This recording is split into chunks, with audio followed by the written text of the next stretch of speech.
జై తెలుగుదేశం, జై తెలుగుదేశం. చంద్రబాబు నాయుడు గారి నాయకత్వం, చంద్రబాబు నాయుడు గారి నాయకత్వం. జోహార్ అన్న ఎన్టీఆర్, జోహార్ అన్న ఎన్టీఆర్.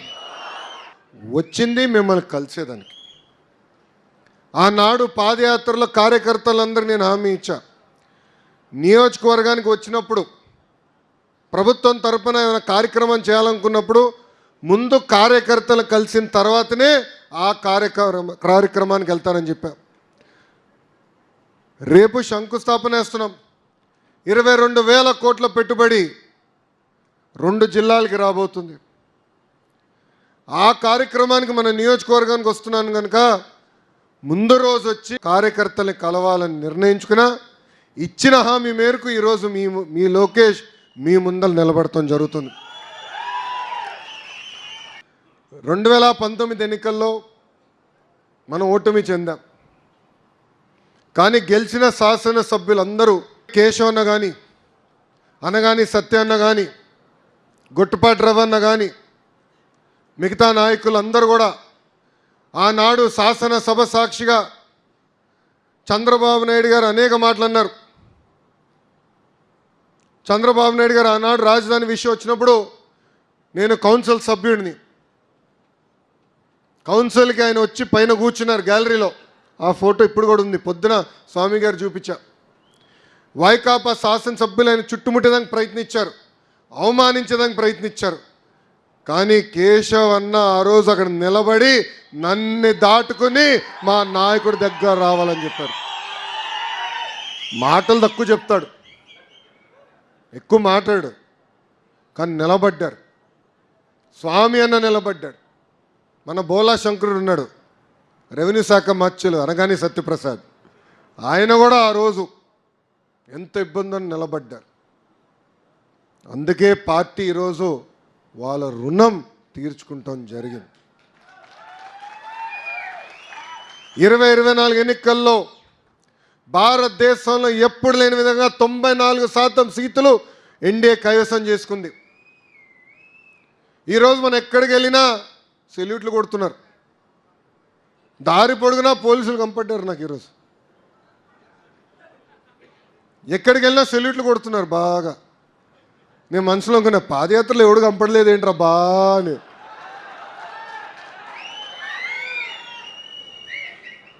వచ్చారంటే ఉత్తరం పట్టుకుని వచ్చారు, లవ్ లెటర్.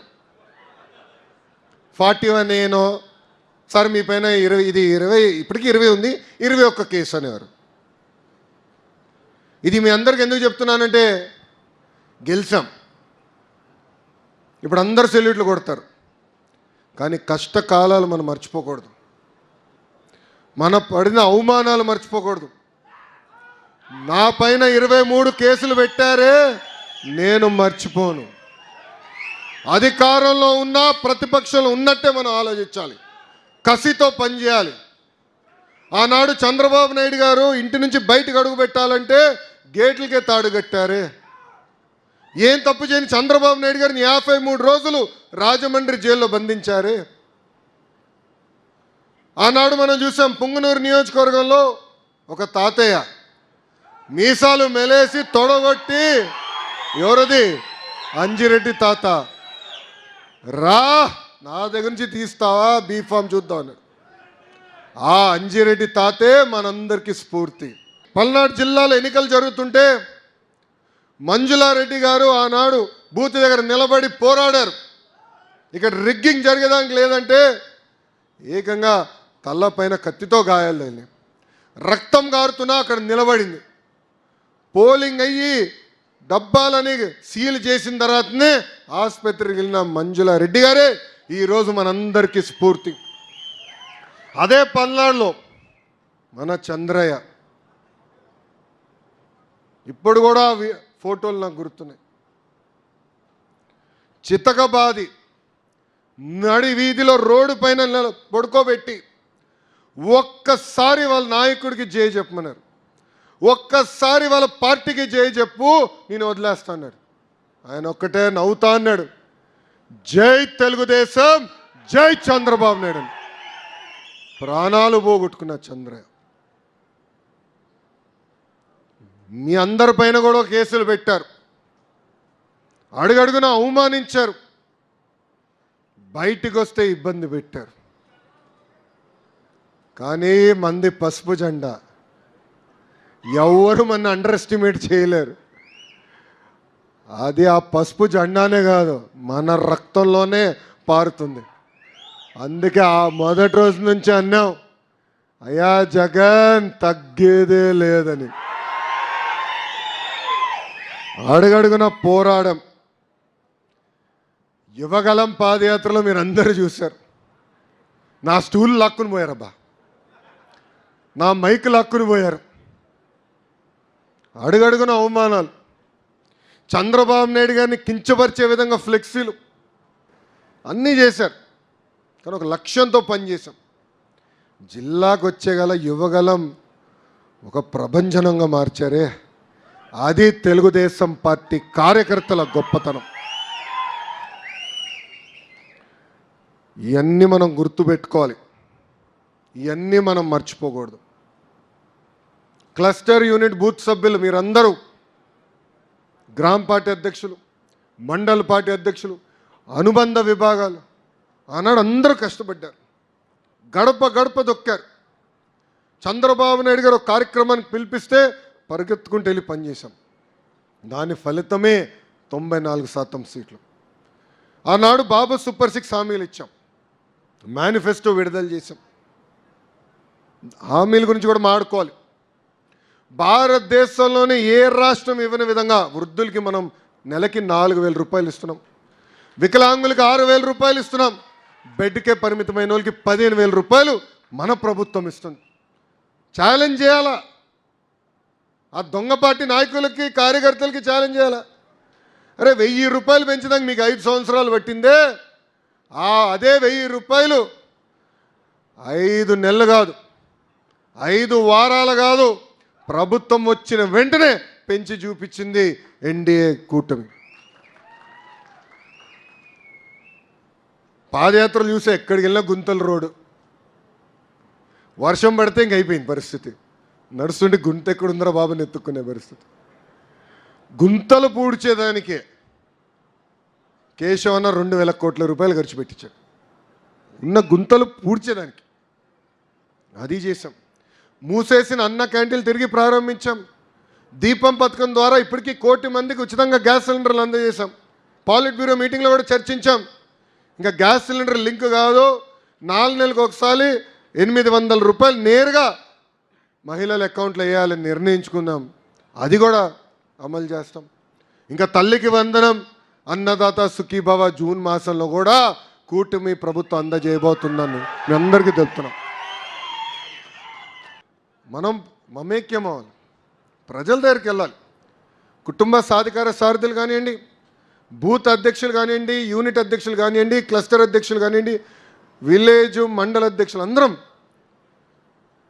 నెలకు ఒక్కసారి పెన్షన్ ఇచ్చేటప్పుడు వెళ్ళి మమేక్యంగా మాట్లాడి 4,000 రూపాయలు ఇస్తున్నాం, ఇబ్బందులను ఇస్తున్నాం, ఇచ్చిన మాట మనం నిలబెట్టుకున్నాం చెప్పాల్సిన బాధ్యత మనందరిపైన ఉంది.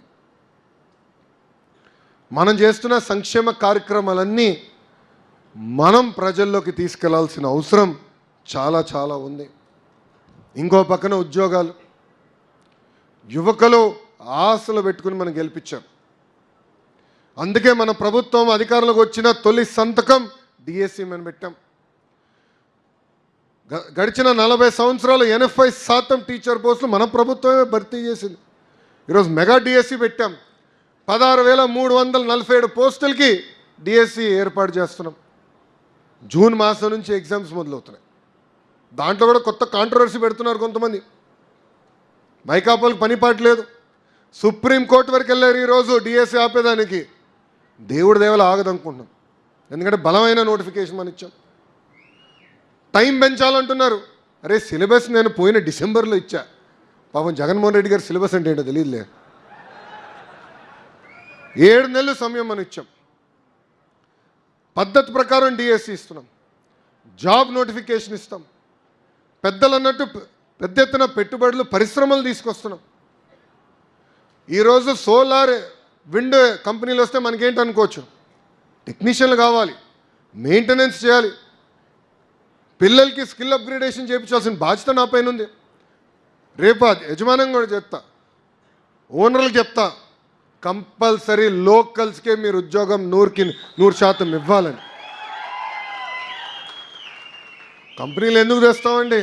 మన పిల్లలకు ఉద్యోగాలు కల్పించడానికి, పెట్టుబడులు తీసుకొచ్చాం, ప్రయత్నిస్తున్నాం. కారణం ఏంటంటే మన బిడ్డలకి ఉద్యోగాలు రావాలి, స్థానికులకి ఉద్యోగాలు రావాలనేది ఒక లక్ష్యంగా పెట్టుకుని పని చేస్తున్నాం. యావత్ భారతదేశంలోనే ఏ ప్రాంతీయ పార్టీ లేని బలం ఒక తెలుగుదేశం పార్టీకే ఉంటుంది. అదే తెలుగుదేశం పార్టీ కార్యకర్తలు. విశ్వవిఖ్యాత నట సార్వభౌమ స్వర్గీయ శ్రీ నందమూరి తారక రామారావు గారు ఏ ముహూర్తంలో పార్టీ స్థాపించారో తెలియదు, కానీ ఆ పునాది మామూలుది కాదు, పునాది మామూలుది కాదు. మనల్ని కొట్టినా, ఆనాడు కాంగ్రెస్ వాళ్ళు మనం చంపినా భయపడలా, పోరాడాం, తిరిగి మన ప్రభుత్వం మనం తెచ్చుకున్నాం. అది ఇక్కడున్న తెలుగుదేశం పార్టీ కార్యకర్తల గొప్పతనం. కానీ కార్యకర్తలు కూడా 2 విషయాలు కోరాలనుకున్నాం. మొదటిది, 151 సీట్లు 11 అయినాయి. దానికి కారణం అహంకారం. అహంకారం వద్దండి, ఓర్పు సహనంతో సమాధానం చెప్దాం. కార్యకర్తలందరికీ మళ్ళీ నా విన్నపం, మీ అందరికీ ఇప్పుడు ఒక యాప్ వస్తుంది. టెలిగ్రామ్ లేదు, ఇది లేదు, సింగిల్ యాప్లో తీసుకొస్తా, వివరాలన్నీ మళ్ళీ చెప్తా. దాని ద్వారా మీరు చేస్తున్న పనులు మాకు తెలిసిపోతాయి. డోర్ టు డోర్ అన్నీ వేదికమైన మా చుట్టూ తిరుగుతాం కాదు, ప్రజల చుట్టూ తిరగండి, మిమ్మల్ని ఎత్తుక్కుంటూ వచ్చే బాధ్యత తెలుగుదేశం పార్టీ తీసుకుంటుంది. రెండోది, మన కార్యకర్తలు మనందరికీ, నాతో సహా ఉన్న ఒక జబ్బు ఉంది రా భయ్. ఆ జబ్బు పేరేంటో తెలుసా? అలక. ఏంటది? అలక. మనం అనుకుందా అవ్వకపోవచ్చు, దేవుడు కూడా అందరి వరాలు తీర్చలేడు. మనం అలుగుతాం, వెళ్ళి ఇంట్లో పడుకుంటాం. ఎట్లా రా భయ్ ఇది? నేను మన ఆవిర్భావ దినోత్సవం అప్పుడు చెప్పా, జగన్ గారితో ఎంత పోరాడామో 3 రెట్లు ఎక్కువ తెలుగుదేశం పార్టీలో నేను పోరాడా. ఒక జాతీయ ప్రధాన కార్యదర్శిగా, పాలిట్ బ్యూరో సభ్యుడిగా సంస్కరణల గురించి, పార్టీలో మార్పులు తీసుకొచ్చినాక అహర్నిశలు పోరాడా. నేను నమ్ముకున్న దానికోసం వదిలిపెట్టాను. 10 మందితో మాడతా, 20 మందితో మాడతా, చర్చిస్తా, బాబుగారిని ఎట్లా ఒప్పించాలి రాబోయే అని మేము అందరం మాడుకుంటాం, వదిలిపెట్టాం. అది మనం చేయాలి. మండల పార్టీ అధ్యక్షులు ఉన్నారు, క్లస్టర్ యూనిట్ బూత్లు ఉన్నారు, చర్చిద్దాం, మాడదాం. మనకి జిల్లా పార్టీ అధ్యక్షులు ఉన్నారు, పార్లమెంట్ పార్టీ అధ్యక్షులు ఉన్నారు, జోనల్ కోఆర్డినేటర్ ఉన్నారు, ఇన్ఛార్జ్ మంత్రి ఉన్నారు. అందరం మీకోసం పనిచేసాం ఉన్నాం. ఇన్ఛార్జ్ మంత్రి గారు ఇంకా రావాల్సిన అవసరం ఉంది ఎక్కువ. ప్రతి నెలకు ఒకసారి రావాలి. నేను భరత్ కూడా క్లియర్గా చెప్తాను, వస్తారు, కూర్చుంటారు. నేను ఎట్లయితే మిమ్మల్ని కలుస్తున్నానో అదేవిధంగా ఆయన కలుస్తాడు. మీ సమస్యలు తీర్చే బాధ్యత కూడా ఆయన తీసుకుంటాడు. ఇలా మనం కూర్చొని మాడదాం, చర్చించుకుందాం, మన సమస్యలు మనం పరిష్కరించుకుందాం. అంతేగాని అలక ఉండదు. ఎవరైనా అలిగారంటే నేను కర్ర పట్టుకుని ఇంటికి వస్తారు. అబ్బాయి నేను చెప్తున్నా, ఇంక అలిగేదానికి లేదు. ఎందుకంటే 5 సంవత్సరాలు నరకం అనుభవించాం, అది మర్చిపోద్దండి. అడుగడుగున అవమానించారు, కేసులు పెట్టారు, వెంటాడారు, మన కార్యకర్తలను చంపారు. అది మనం మర్చిపోకూడదు. అట్లా ఉండాలి తప్ప ఏదో అయిపోయింది, ఏదో తప్పు అయిపోయిందని ఇంట్లో పడుకోకూడదని కార్యకర్తలందరికీ నేను తెలియజేస్తున్నాను. ఇంకో పక్కన ఇప్పుడు కమిటీలన్నీ కుటుంబ సారథులు, మన బూత్ కమిటీలు, యూనిట్ కమిటీలు, క్లస్టర్ కమిటీలు, గ్రామ మండల కమిటీలు అన్నీ వేసుకోవాలి. పార్టీలో కూడా యువరక్తం పారాలి, సీనియర్ని గౌరవించాలి, పనిచేసే వాళ్ళని ప్రోత్సహించాలి. ఆ బాధ్యత మేము తీసుకుంటాం. మనందరం ఈ కమిటీలు పూర్తి చేసుకుని నియోజకవర్గ మహానాడు పెద్దలు చెప్పినట్లు 3 రోజులు పెడతాం. 3 రోజులు ఏదో ఒక రోజు చేయొచ్చు. దాని తర్వాత పార్లమెంట్ మహానాడు ఉంటుంది. మళ్ళీ ఇంకా 27, 28 కడపలో మహానాడు, 29 కడపలో బహిరంగ సభ కూడా ఉంటుంది. దానికి మీ అందరికీ ఆహ్వాన పత్రాలు కూడా త్వరలో పార్టీ అందజేయబోతుంది. ఇంకా నియోజకవర్గానికి వచ్చేగల దాదాపు 62,000 సభ్యత్వాలు చేశారు, బాగా కష్టపడ్డారు. అతి తక్కువ టైంలో చంద్రబాబు నాయుడు గారి ఆదేశాల మేరకు జయరాం గారిని మీరు భుజం మీద మోసి గెలిపిస్తాం జరిగింది. మధ్యాహ్నం మేము ఆడుకుంటూ వచ్చాం, సరదాగా బండిలో మాడుకుంటూ ఉన్నాం. అన్న వాస్తవంగా నాకు అందరు పరిచయం అవ్వాలి, చాలామంది కష్టపడిన వాళ్ళు ఉన్నారు, నేను లిస్ట్ తీసుకుంటా, అందరితో కూర్చుంటా, మాడతా, కలయిక చేసి ఈ గ్రూపు ఆ గ్రూపు లేకుండా కేవలం ఒక తెలుగుదేశం పార్టీ గ్రూపు లాగా నేను ఏర్పాటు చేస్తానని జయరాం గారు కూడా చెప్తాం జరిగింది. కలిసికట్టుగా పనిచేద్దాం, కష్టపడదాం, ఓర్పు సహనంతో మన సమస్యలు పరిష్కరిద్దాం. కొన్ని సమస్యలు మన దగ్గర అవ్వకపోతే జిల్లా పార్టీ అధ్యక్షులు ఉన్నారు, జోనల్ కోఆర్డినేటర్ ఉన్నారు, వాళ్ళు కూర్చుంటారు, మన సమస్యలు పరిష్కరించే బాధ్యత వాళ్ళు తీసుకుంటారు. డెవలప్మెంట్ కార్యక్రమాలపైన కూడా ఎక్కువ శ్రద్ధ పెట్టాల్సిన అవసరం ఉంది. దానికి నిధుల ఇబ్బంది ఉంది వాస్తవంగా. ఉపాధి హామీ పనులు కొంచెం స్పీడ్గా చేద్దాం. పెండింగ్ వర్క్స్ అని కూడా, ఎస్పెషల్లీ ఇరిగేషన్ సాగునీటి వర్క్స్ అని కూడా ఎట్లా చేయాలో అది మేము చర్చించి చేస్తాం జరుగుతుంది. 2014 నుంచి 19 వరకు ఇక్కడున్న చాలామంది కార్యకర్తలు ఉపాధి హామీ పనులు చేశారు. దాంట్లో కొంతమందికి బిల్లు రాలా. మన ప్రభుత్వ అధికారంలోకి వచ్చిన సుమారుగా 800 కోట్ల రూపాయలు బిల్స్ క్లియర్ చేశాం.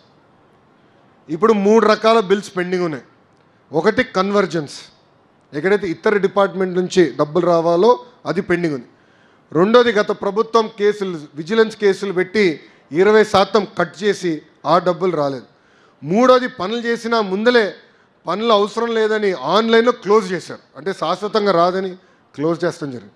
ఈ మూడింటిని పరిష్కరించడానికి మేము పనిచేస్తున్నాం. డబ్బులు మీకు అందజేసే బాధ్యత మేము తీసుకుంటాం. కానీ మీరు ఇంట్లో పడుకుంటే ఒప్పుకోండి రాబాయ్, మాకు ఎట్లా తెలుస్తుంది మీకు డ్యూ ఉందా లేదా అని. ఏమవుతుందంటే అందరూ మీరు చేయండి అని చెప్తారు, మీరు ఇంట్లో పడుకుంటారు. అది కాదు, పార్టీ ఆఫీస్లో ఒక విభాగం ఉంది, ఇప్పుడు కూడా పనిచేస్తున్నారు. వెళ్ళండి, కూర్చుని మీ వివరాలన్నీ ఇస్తే నీట్గా రాసుకుని ఏ డిపార్ట్మెంట్ పంపించాలి, ఎప్పటికల్లా బిల్స్ క్లియర్ చేస్తామని మేము చెప్తాం. ఎందుకంటే ఇది పాలిట్ బ్యూరోలో మేము చర్చిస్తున్నాం. పాలిట్ బ్యూరోలో రివ్యూ జరుగుతుంది, మంత్రులకి ఆదేశాలు కూడా జారీ చేస్తాం జరుగుతుంది. తెలుసు ఆయనకి నీరు చెట్టు విషయం ఆయనకి బాగా తెలుసు. బాబు గారు ఏం చెప్పారో నాకు బాగా తెలుసు ఆయనకన్నా. అంటే డైరెక్షన్ ఇస్తున్నారు బాబు గారు, లేదు ఇది ఇప్పటికల్లా చేద్దామని. చాలా సీరియస్గా తీసుకుంటున్నాం. దయచేసి ఇది మీరు మొదటిది చేయాలి. రెండోది కేసులండి. అధికారంలోకి వచ్చామని కేసులు మర్చిపోతాం కాదు, మన మెడకు చుట్టేసి వదిలేశారు. ఏమైనా పొరపాట్లు జరిగితే గట్టిగా లాగుతారు. అవన్నీ దొంగ కేసులు. నా పైన 23 కేసులు పెట్టారండి. ఎవరన్నా చంపబోయానంట, నేను ఏం చేయాలి చెప్పు. ఎస్సీ ఎస్టీ అట్రాసిటీ కేసు కూడా పెట్టేశారు నా పైన. చివరికి ట్రాక్టర్ ర్యాష్ డ్రైవింగ్ కేసు కూడా పెట్టారు. మరి ట్రాక్టర్ ర్యాష్ డ్రైవింగ్ చేయొచ్చని నాకు తెలియదు, ఆ కేసు కూడా పెట్టారు. ఈరోజు హోంమంత్రి గారి నాయకత్వంలో ప్రతి వారం మేడం గారు పార్టీ ఆఫీస్కి వస్తున్నారు, అనిత గారు వస్తున్నారు. ఎందుకంటే అనిత గారి పైన కూడా ఎస్సీ ఎస్టీ కేసు ఉంది. సో మేడం గారు వచ్చి అక్కడ అన్ని కేసులు తీసుకుని ఇప్పటికీ పార్టీకి సుమారుగా 2800 దొంగ కేసుల వివరాలు వచ్చినాయి. 17,000 మంది కార్యకర్తలు ఆ కేసులో ముడిపడి ఉన్నారు. ఆ కేసులన్నీ ఇప్పుడు క్లియర్ చేస్తున్నాం. దాంట్లో సగం పైన కేసు ఇప్పటికీ క్లియర్ చేసాం. ఒక్కొక్క కేసు ఒక్కొక్క స్టేజ్లో ఉంటుంది. చంద్రబాబు నాయుడు గారు మాకు స్పష్టంగా చెప్పింది ఏంటంటే, దొంగ కేసులు ఎవరిపైన పెట్టారో అది డిసెంబర్ లోపల ఎట్టి పరిస్థితుల్లో అన్నీ క్లియర్ చేయాలని మాకు ఆదేశాలు జారీ చేశారు. కేసులు ఉన్నాయని చెప్పాల్సిన బాధ్యత మీ పైన ఉంది. అది కూడా పార్టీ ఆఫీస్లో ఒక విభాగం పెట్టాం. కేసు వివరాలు మీరు తెలియజేయండి, కేసులు తీపించే బాధ్యత మేము తీసుకుంటామని ఈ సభాముఖ కార్యకర్తలందరికీ నేను హామీ ఇస్తున్నాను. ఇట్లా ఒక్కొక్క సమస్య మనం పరిష్కరించుకు ముందరికెళ్దాం, కలిసికట్టుగా పనిచేద్దాం. గ్రామంలో వచ్చే పనులని కూడా, ఉపాధి హామీ పనులు కూడా ఎమ్మెల్యే గారు ఇక్కడ ఉన్నారు, గ్రామ పార్టీ తీర్మానం చేస్తారు, కూర్చుంటారు. కొత్త కమిటీలు వచ్చిన తర్వాత ఎవరు చేయాలి, ఎలా చేయాలి వాళ్ళు మాట్లాడుకుని చేస్తారు. దానికి అన్ని రకాలుగా మేము సహకరిస్తామని కార్యకర్తలందరికీ నేను తెలియజేస్తాం జరుగుతుంది. కలిసికట్టుగా పనిచేద్దాం, కలిసికట్టుగా ముందరికెళ్దాం. అధికారంలోకి వచ్చామని అలసత్వం ఉండకూడదు. అధికారంలో వచ్చామని మన ఇంట్లో పడుకునేది ఉండదు. అన్న చెప్పారే, నేను అదే అనుకుంటున్నా. ప్రతిపక్షంలో పనిచేసాం, ఎందుకు పనిచేసామంటే ఇంకెక్కువ పని చేసినాక పని చేసినట్టున్నాం. బాబు గారు వదిలిపెట్టట్లేదు మమ్మల్ని. నిన్న మమ్మల్ని రాత్రి 11ంటికి వదిలిపెట్టాడు ఆయన. నేను రాత్రి 11 అయింది. ఇది మాకు బాబు గారు వచ్చి పడుకుని 1 గంట అయింది. మమ్మల్ని 11ంటికి మీరు వెళ్ళండి, లేట్ అయిందన్నారు. వెళ్ళి భోంచేయండి అని చాలా స్మూత్గా చెప్పాడు ఆయన. 11 వరకు పాలిట్ బ్యూరో అయింది. దాని తర్వాత మహానాడు రివ్యూ అయింది. ట్రైనింగ్ ప్రోగ్రామ్కి వెళ్ళారు ఆయన. తెలంగాణలో భద్రాచలంలో మన టీఎన్టీయూసీలో యూనియన్ గెలిస్తే వాళ్ళతో మీటింగ్ చేశాడు ఆయన. ఇట్లా పనిచేస్తున్నారు. ఆయన తాపత్రయం కూడా ఒకటే, పొలిటికల్ గవర్నెన్స్ ఉండాలా. గతంలో అధికారంలోకి వచ్చినప్పుడు కార్యకర్తలు దూరం అవుతున్నాం, అట్లా జరగకూడదు. కార్యకర్తల దగ్గర ఉండాలి, మనోభావాలు తెలుసుకోవాలి, సమస్యలు పరిష్కరించుకోవాలనేది ఒక లక్ష్యంగా పెట్టుకుని మేము అందరం పనిచేస్తున్నాం. మేము కూడా మనుషులమే, లోకేష్ మనిషే. 10 నిర్ణయాల్లో 3 తప్పు అవుతాయండి. 3 తప్పు అవుతాయి. అరే బాబు నువ్వు తప్పు చేస్తున్నావు, తమ్ముడు నువ్వు తప్పు చేస్తున్నావు, అన్న నువ్వు తప్పు చేస్తున్నావు చెప్పాల్సిన బాధ్యత కార్యకర్తలపైన ఉంది. సరిదిద్దుకునేదానికి తెలుగుదేశం పార్టీ సిద్ధంగా ఉందని మీ అందరికీ సభాముఖంగా తెలియజేస్తున్నాం. అంతేగాని ఆలక్క అనేది ఉండకూడదండి. కష్టపడదాం, తృప్తి కలుగుతుంది. ఎందుకు చెప్తున్నా అంటే మొన్న మురళీ నాయక్ అంత్యక్రియలకు వెళ్ళా. వాళ్ళ తండ్రి శ్రీరామ్ నాయక్ని కలిసినప్పుడు వాళ్ళ అన్న తమ్ముళ్ళని పరిచయం చేస్తూ నేను వాళ్ళతో మాట్లాడితే ఒక ఆయన అన్నాడు, ఎక్కడ పని చేస్తున్నారన్నా అంటే, నేను కియాలో పనిచేస్తున్నాను బాబు అన్నాడు. గర్వంగా అనిపించింది. ఆనాడు ఒక ఇత్తనం వేస్తే ఈ స్థాయికి వచ్చిందే, అది తెలుగుదేశం పార్టీ గొప్పతనం. మన ప్రాంతానికి అభివృద్ధి చేయాలి, అందరం కలిసికట్టుగా పనిచేయాలి. మన ప్రాంతానికి సోలార్ విండ్తో పాటు ఇతర పరిశ్రమలు తీసుకురావాలని నాకు బాగా తెలుసు. తీసుకొస్తాం, హోంవర్క్ చేస్తున్నాం, చాలా కష్టపడుతున్నాం. ఎవరు లైట్గా తీసుకోవట్లేదు. మన జాతీయ అధ్యక్షుల వారు 75 సంవత్సరాల వయసులో అంత కష్టపడితే మనం ఇంకెంత కష్టపడాలి. పని చేద్దాం, ఎంజాయ్ చేద్దాం. పార్టీ అడిగేది నెలకి 2-3 రోజులు మ్యాక్స్, దానికన్నా ఎక్కువ అడగట్ల. ఆ 2-3 రోజులు ఇచ్చిన బాధ్యతలు నిర్వహిద్దాం, సరదాగా చేద్దాం, నవ్వుతూ చేద్దాం, బాధ్యతగా చేద్దాం, కలిసికట్టుగా పని చేద్దాం. ఏదైతే ఒక లక్ష్యంగా పెట్టుకుని రాష్ట్రాన్ని అభివృద్ధి చేద్దాం అనుకున్నాం, సంక్షేమం అందజేద్దాం అనుకున్నామే, అది కలిసికట్టుగా చేయాలని ఇక్కడున్న కార్యకర్తలందరూ నేను కోరుకుంటూ, చివరిగా మళ్ళీ నేను మీ అందరికి విజ్ఞప్తి చేస్తున్నాం. అధికారం వచ్చిన అజం ఉండకూడదు. అధికారం వచ్చింది కనుక అన్నీ ఉంటాయి, ప్రశాంతంగా ఉండాలి అనుకోకూడదు. అధికారంలో ఉన్నప్పుడు కూడా ప్రతిపక్షంలో ఉన్నట్టే వ్యవహరించాలి, వదిలిపెట్టకూడదు. ఒక చిన్న ఇష్యూ అయినా, ఒక చిన్న సమస్య అయినా సీరియస్గా తీసుకుని మనం పరిష్కరించాలి. ప్రజలు ఇబ్బంది పడుతున్నారంటే 1 కాదు 10 సార్లు కాదు 100 సార్లు పార్టీకి తెలియజేయాలి, మాట్లాడాలి. అయ్యే వరకు వదిలిపెట్టకూడదు. అది నిజమైన కార్యకర్త సేవ అని ఇక్కడున్న కార్యకర్తలందరూ తెలుపుకుంటూ, నాకు ఇంత అద్భుతమైన అవకాశం ఇచ్చిన గుంతకల్ కార్యకర్తలందరికీ పేరు పేరున నా హృదయపూర్వక ధన్యవాదాలు తెలుపుకుంటూ